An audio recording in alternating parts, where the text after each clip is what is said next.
Halo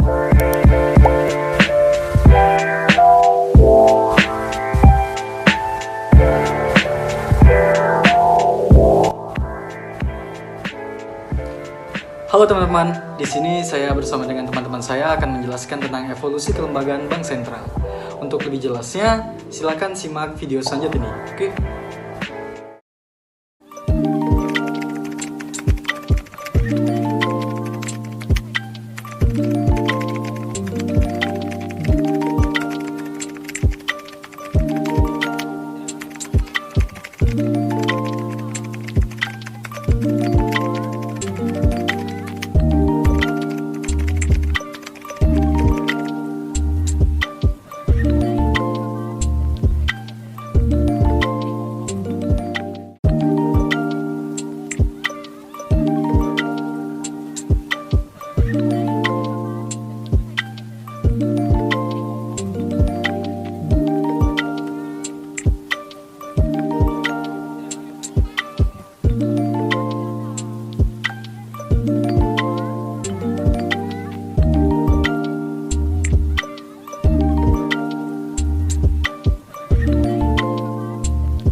Yang pertama, standar emas atau biasa dikenal dengan gold standard.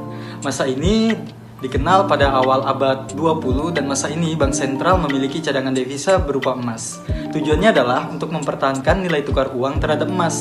Masa ini berakhir ketika terjadinya Perang Dunia ke-1 dimulai. Dan alasannya adalah karena banyak negara yang memilih mencetak uang untuk mendanai perang. Yang kedua, evolusi selanjutnya ialah Great Depression. Pada tahun 1930-an, Great Depression ini terjadi di Amerika Serikat. Pada masa ini, kegiatan perekonomian menurun, kemudian bank-bank itu bangkrut, serta terjadi deflasi selama hampir 10 tahun. Salah satu penyebab dari adanya Great Depression ini ialah Bank Sentral terlalu fokus pada cadangan devisa berupa emas. Selanjutnya, pada bulan Juli tahun 1944, terdapat 44 negara setuju terhadap penerapan sistem Bretton Woods. Pada sistem ini, Amerika Serikat menerapkan nilai tukar tetap US dollar terhadap emas pada tingkat 35 dolar per ons. Negara lain menetapkan nilai tukarnya hanya terhadap US dollar bukan emas.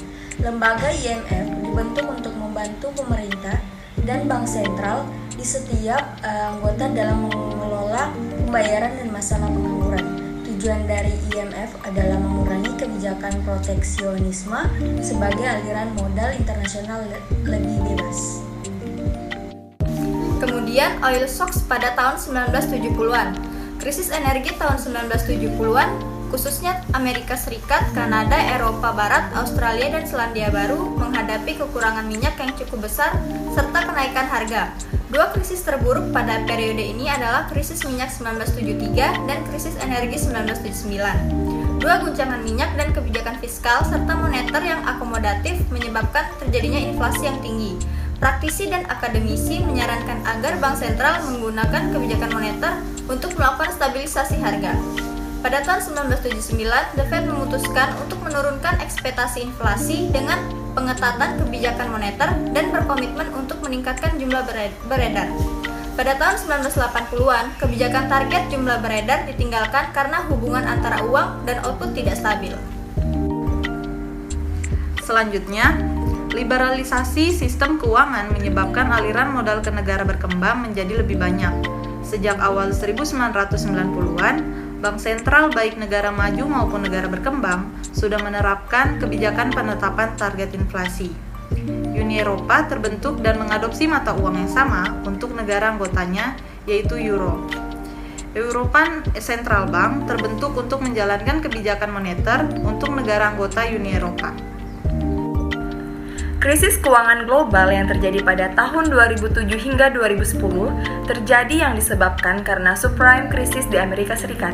Dalam respon kondisi ini, Indonesia mulai membentuk Komite Stabilitas Sistem Keuangan yang beranggotakan Bank Indonesia, Kementerian Keuangan, Otoritas Jasa Keuangan, dan Lembaga Penjamin Simpanan.